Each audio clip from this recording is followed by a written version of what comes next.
இப்போ நம்ம ஃபேக்டோரியல்னா என்னன்னு பார்க்க போறோம். ஸோ n ஃபேக்டோரியல் அப்படின்னா n into n minus one n minus two so 3 2 1. இதை வந்து நம்ம என்ன பண்ணலாம் அப்படின்னா n into n minus one factorial use பண்ணலாம்.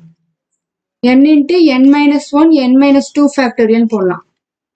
n into n minus one n minus two n minus three factorial போடலாம். ஏன்னா ஃபேக்டோரியல் அப்படின்னா என்ன அர்த்தம் அப்படின்னு பார்த்தீங்கன்னா இப்போ இந்த சமம் பண்ணும்போது உங்களுக்கு புரியும். 6 ஃபேக்டோரியல். இப்போ இந்த 6 ஃபேக்டோரியல் நம்ம எப்படி எழுதணும் அப்படின்னா 6 into 5 into 4 into 3 into 2 into 1. So இதுதான் நமக்கு என்னது 6 ஃபேக்டோரியல் அர்த்தம். அதாவது இப்போ இங்க 6 தான் நமக்கு n. ஸோ அப்போ n அந்த இது அப்படியே பார்த்தீங்கன்னா உங்களுக்கு தெரியும் n into n minus one n minus two இருக்கா. அதாவது 6 6 மைனஸ் ஒன் 6 மைனஸ் டூ இப்படியே நமக்கு இது என்ன ஆகும் 6 5 4 இதை தான் நம்ம என்ன செஞ்சிருக்கோம் இங்க எழுதியிருக்கோம் 6ல இருந்து 1 வரைக்கும். ஸோ இதுக்குரிய அந்த மெத்தட் தான் இந்த n into n minus one n minus டூங்கிறது அர்த்தம்.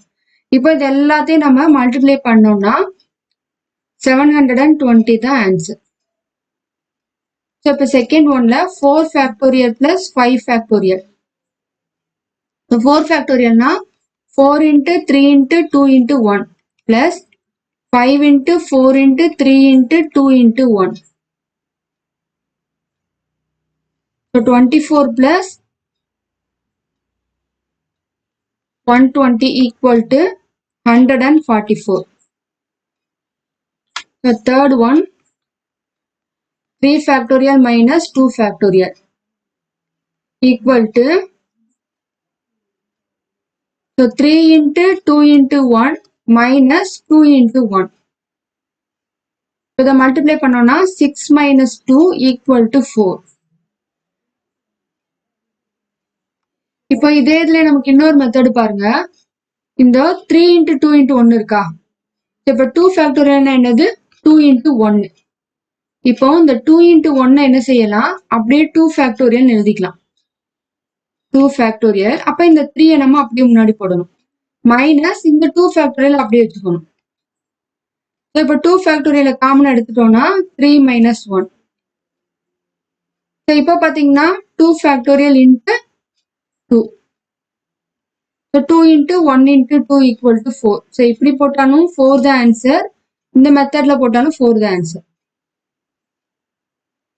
நல்லது இன்னொரு மெத்தடுன்னு வச்சுக்கோங்க. Fourth one 3 factorial into 4 factorial. So 3 into 2 into 1 into 4 into 3 into 2 into 1. So இந்த 1ங்கிறது நம்ம யூஸ் பண்ணாலும் ஒன்றும் இல்லை. ஏன்னா 1ஆல நம்ம எதை மல்டிப்ளை பண்ணாலும் அந்த சேம் நம்பர் தான் இங்க வரும். இது எல்லாத்தையும் டோட்டலா நம்ம மல்டிப்ளை பண்ணோம்னா next 5th sum 12 factorial by 9 factorial into 3 factorial. இப்போ இதுல பாத்தீங்கன்னா 12 factorial நம்ம எப்படி எழுதுவோம் 12 into 11 10 9 8 7 6 5 4 3 2 1 இவ்வளோ ஃபுல்லா எழுதிட்டு 9 ஃபேக்டோரியல் 9 8 7 6 இப்படியே எழுதுவோம். அடுத்து 3 ஃபேக்டோரியல் 3 2 1 எழுதுவோம். ஸோ இவ்வளோ எழுதி அதுக்கப்புறம் இதை ஃபுல்லா கேன்சல் பண்றதுக்கு நமக்கு டைம் ஆகும். இப்போ நம்ம என்ன பண்ணலாம் 12 ஃபேக்டோரியல்ங்கிறது இந்த 9 வருது. இது வரைக்கும் நம்ம 9 ஃபேக்டோரியல் எழுதலாமா. ஏன்னா 9 ஃபேக்டோரியல்னால இதை தான் எழுத போறோம் 9 8 7 6 5 4 3 2 1ன்னு.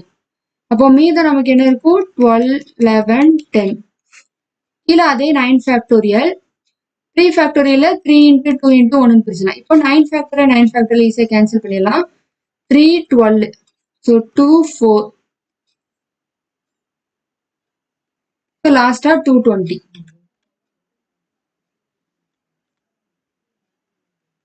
சிக்ஸ்த் சம்மு